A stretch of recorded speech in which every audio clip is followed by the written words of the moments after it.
안녕하세요. 다양한 대중문화 콘텐츠를 리뷰하는 남자 머빈입니다.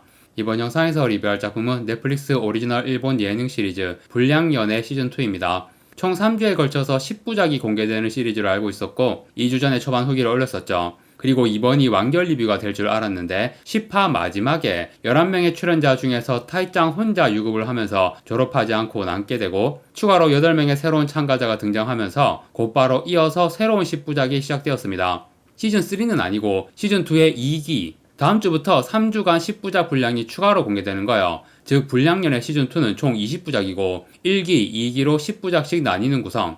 하지만 공백은 없이 6주간 쭉 이어서 공개되는 일정이네요. 당연히 1기, 2기의 참가자도 다르고 유일하게 타이짱만 1기와 2기에 모두 출연합니다.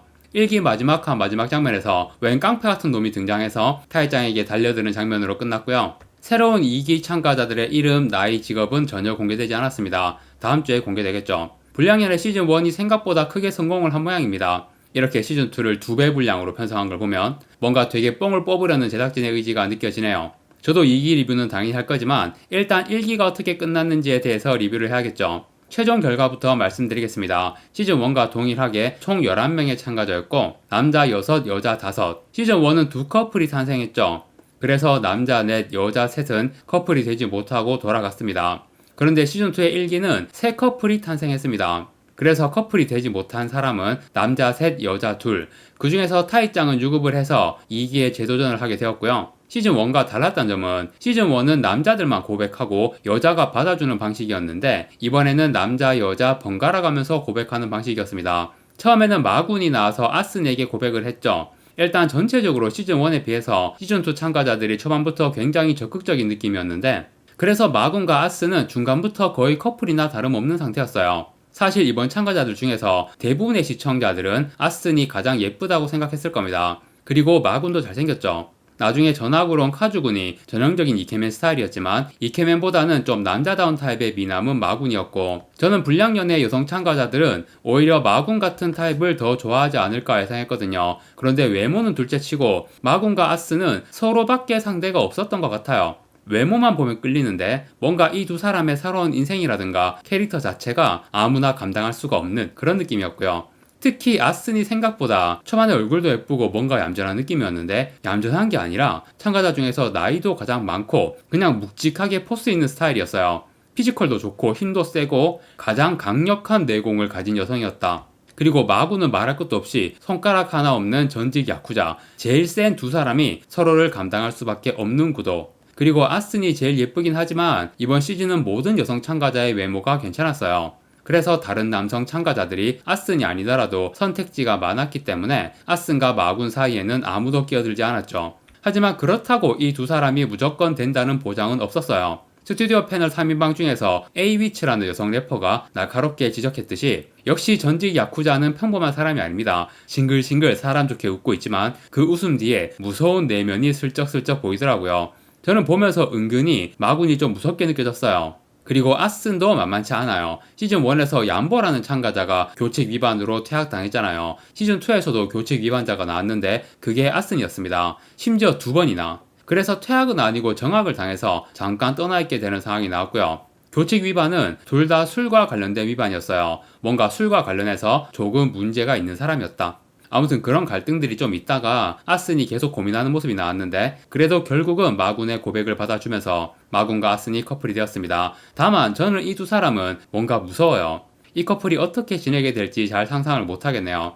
아무튼 이렇게 첫 커플이 탄생했고 두 번째로 여자 쪽에서 핫짱이 고백하러 나왔습니다. 상대는 보. 제가 지난번 리뷰에서 말했듯이 시즌1에 노다 비인조가 있었고 시즌2에도 유력한 노다 비인조 후보가 있다. 남자 중에서 가장 외모가 떨어지는 2명. 시즌1에서는 그 노다 비인조가 결국 어떤 여성에게도 선택받지 못했죠. 그런데 시즌2의 두 사람은 결과적으로 노다 비인조가 아니었다. 일단 보가 핫짱에게 고백을 받았으니까. 그런데 보는 고백을 거절합니다. 핫짱이 카주군과 함께 전학생으로 합류했는데 시즌1의 전학생 아모는 외모도 눈에 띄고 노출 있는 섹시한 의상 입고 반무대 퍼포먼스 보여주면서 확 사로잡았잖아요. 여자 전학생은 등장할 때 그 정도의 임팩트가 있어야 해요. 그런데 핫짱은 직업도 킥복싱 트레이너고 시즌1의 아모와는 전혀 다른 타입의 여성이었다. 제작진이 뭔가 색다른 시도를 한 거였지만 결과적으로 핫장은 전학생이라는 불리한 포지션을 극복할 만한 임팩트가 전혀 없었죠. 사실 딱히 문제점도 없는 볼수록 괜찮은 사람이었는데 뭔가 강렬하게 어필되는 포인트가 없어가지고 시즌1에서도 냉정하게 말해서 좀 깔아주는 여성 2명이 있었는데 시즌2에서도 결국 커플이 되지 못한 여성 2명이 그런 깔아주는 역할이 되었고 그중 하나가 핫장이다. 결국 핫장이 등장한 건 노다비인조 후보 중 하나였던 보를 노답이 아니게 만들어준 역할에만 머물렀네요. 그런데 보가 거절할 때 미안해 좋아하는 사람이 있어서 받아줄 수 없어 이 한마디만 하거든요. 시즌 1, 2에 나온 모든 거절 멘트 중에서 제일 짧았어요. 그거를 스튜디오 패널은 상대가 민망하지 않게 깔끔하게 거절했다 뭐 이런 식으로 포장하던데 저는 오히려 핫장이 되게 안쓰러워 보였고요. 그런데 보가 원래 말을 잘하는 편이 아니고 고백할 때도 유일하게 종이에 적어온 걸 읽었거든요. 당연히 거절 멘트는 따로 적어오지 않았을 테니 그냥 한마디 말고는 더 이상 할 말이 없었던 것 같긴 해요. 아무튼 핫장의 고백 실패는 좀 안타까운 그림이 되었고 핫장도 외모도 괜찮고 매력 있는데 이번 시즌 여성 참가자들이 다 외모도 좋고 매력 있어서 핫장이 전학생이라는 불리한 포지션을 극복할 수가 없었네요. 그 다음 고백하러 나온 참가자는 아리입니다. 아리도 제가 지난번 리뷰 영상에서 보와 함께 노다 2인조 후보라고 언급했었는데 남자 참가자 중에서 보와 아리의 외모가 가장 떨어졌으니까 그리고 시즌1, 시즌2를 보면서 이런 불량 컨셉의 여성 참가자들이 오히려 남자 외모를 더 중시하는 것 같다는 느낌을 받았거든요.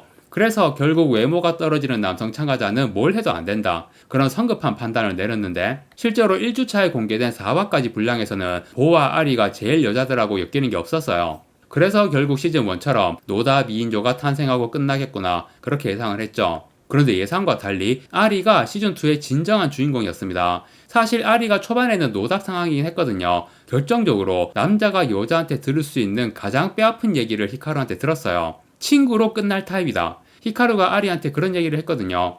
아리가 충격을 받아서 나중에 아리가 남자들끼리 있을 때 울음을 터뜨립니다. 시즌2 참가자들은 시즌1에 비해서 되게 많이 울어요. 남자는 아리, 여자는 마리린이 엄청 많이 울었는데 그 외에도 다들 눈물이 많더라고요.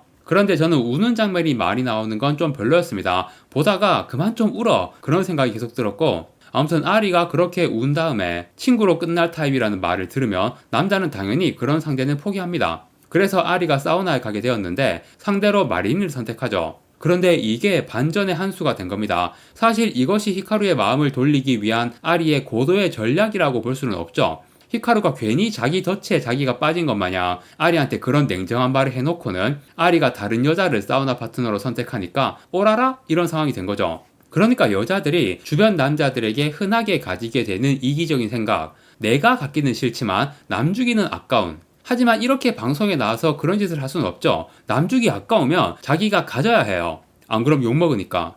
히카루는 결국 아리를 가질 수밖에 없었다. 바로 아리를 불러내 가지고 아리의 마음을 다시 자기한테 돌리고 히카루가 초반에 아리뿐 아니라 보와 타이짱까지 관심을 보이면서 막 남자들한테 둘러싸여 있었는데 타이짱이 너무 이 여자 저 여자 갈팡질팡하면서 그래서 초반에 여자들한테 막 혼나기도 했잖아요. 아무튼 타이짱이 그런 상태니까 결국 히카루에게는 아리가 최선의 선택이 된 거죠. 그리고 저는 아리가 외모가 떨어지는 편이니까 노다 2인조 후보라고 했는데 왓썹 하면서 참가자들 사이에 유행어도 퍼뜨리고 되게 밝고 재밌고 유쾌한 타입의 매력. 그런데 눈물도 많고 감수성도 풍부한 타입. 거기에 래퍼답게 히카루를 위해 랩을 만들어 들려주거든요. 히카루가 그 랩을 듣고 되게 감동하죠. 결국 불량 컨셉의 여성들에게는 남자의 외모가 가장 중요하구나 라는 저의 성급한 판단이 틀렸음을 아리가 보여준 거예요. 외모가 다가 아니다. 물론 아리의 외모도 미남이라고 하긴 어렵지만 볼수록 귀여운 외모이긴 하더라고요. 히카루와 굉장히 잘 어울린다. 특히 히카루가 한국계 쿼터인데 쌩얼이 진짜 한국인스럽게 생겼다고 스스로도 말했었거든요. 화장한 얼굴보다는 히카루의 쌩얼이 아리하고 외모 합이 좋을 것 같고 아무튼 되게 잘 어울리는 훈훈한 커플이 탄생했습니다. 결국 아리가 노다 2인조가 아닌 이번 시즌의 진정한 주인공으로 거듭나서 굉장히 감동적이었고요. 아리가 고백할 때 보도 함께 나와서 고백을 했는데 아리가 선택을 받아서 보는 결국 커플이 되지 못한 채 졸업하게 되었죠. 그 다음은 마리린이 나와서 고백을 했습니다. 상대는 타이짱. 사실 남자들 쪽에서는 아리의 역습이 있었잖아요. 초반에 좀 주목받지 못하다가 후반에 주인공으로 역습에 성공하는 서사. 저는 여자 쪽에서는 마리린에게 그런 걸 기대했는데 초반에는 루루와 히카루가 중심이 되다가 마리린이 치고 올라와서 루루를 밀어내지 않을까 그런 기대를 했거든요. 그런데 여자 쪽은 아리 같은 반전이 없었다. 끝까지 루루와 히카루가 중심이었고 마리리는 좀 치고 올라오는 듯 하다가 오히려 약점만 더 드러나게 되면서 결국 남자들의 관심에서 멀어졌습니다.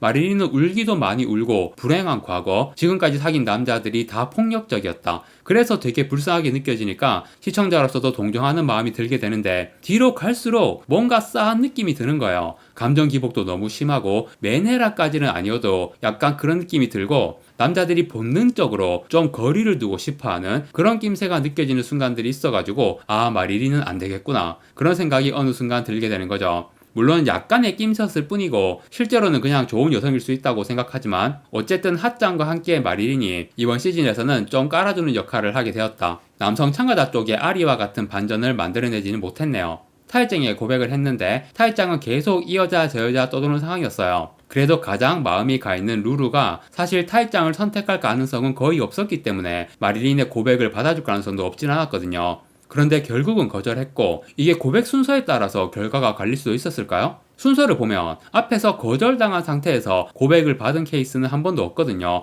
그런데 맨 앞에 타이짱이 나서서 루루에게 고백했다가 차이고 그 후 마리린의 고백을 받았다면 어떻게 되었을까? 차였지만 이미 고백했던 상대가 있기 때문에 그 다음 바로 다른 여자의 고백을 받아주는 건 성립이 될 수 없는 결과일까요? 제가 연프를 거의 안 봐서 다른 연프에서 이런 경우가 있는지는 모르겠네요.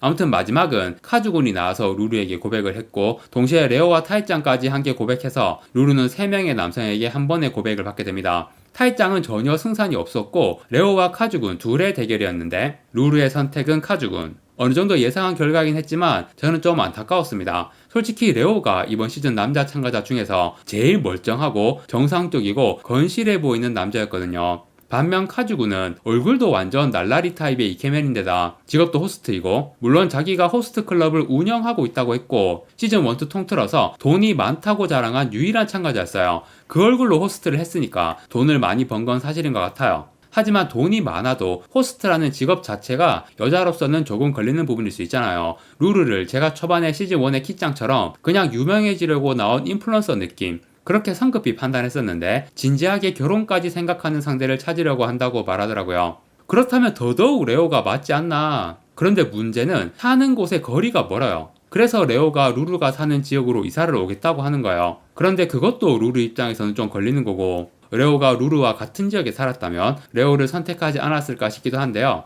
물론 실제로는 그냥 카즈군이 잘생기고 돈 많아서 선택한 걸 수도 있고요. 그런 속내는 방송에서는 절대 말을 안 할 테니까 불량연애가 다른 연프에 비해 솔직한 컨셉이긴 하지만 거기까지 솔직해질 수는 없었을 겁니다.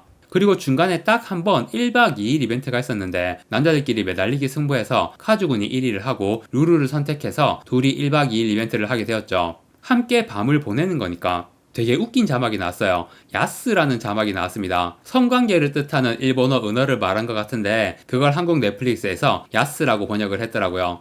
아무튼 1박 2일로 함께 밤을 보내더라도 성관계는 하지 마라 라고 말한 건데 당연히 성관계는 안 하지만 진하게 뒷키스를 했죠. 여러 번 오래 한 것 같아요. 그것도 아마 영향이 컸을 거고 아무튼 결국 루루는 카즈군을 선택했다. 저는 좀 마음에 안 드는 결과네요. 특히 카즈군이 자기 과거 이야기하면서 사람에게 불을 붙였다라는 얘기를 했거든요. 그 일을 당한 피해자가 어떻게 되었는지에 대한 얘기가 안 나왔어요. 그게 되게 걸립니다. 잘생겨서 그런 건 아니고 하여튼 저는 카즈군이 좀 마음에 안 들어요. 루루의 선택이 너무 아쉽다. 아무튼 이렇게 새 커플이 탄생을 했고요. 역시 히카루와 아리가 저에게는 이번 시즌의 주인공이었습니다. 시즌 1, 2 통틀어서 가장 마음에 드는 커플이었고 히카루도 매력있고 귀여운데 노다 미인조 후보라고 생각했던 아리가 반전을 만들어내는 서사가 너무 흥미진진했습니다. 그 외에 다른 참가자들도 다 매력있고 특히 여성 참가자들이 다 예쁜데다가 사우나에서도 다들 과감하게 입고 나와서 보는 재미도 확실히 있었고요. 오키나와의 풍경도 좋았고 전반적으로 시즌 1보다 훨씬 재밌게 본 것 같아요. 그리고 시즌2의 2기도 바로 이어서 한다니까 굉장히 기대가 되네요. 불량연애 시즌 1 1기의 리뷰를 해보았고요. 이번 영상 여기까지 하고 마무리하겠습니다. 구독과 좋아요 부탁드립니다. 시청해주셔서 감사합니다.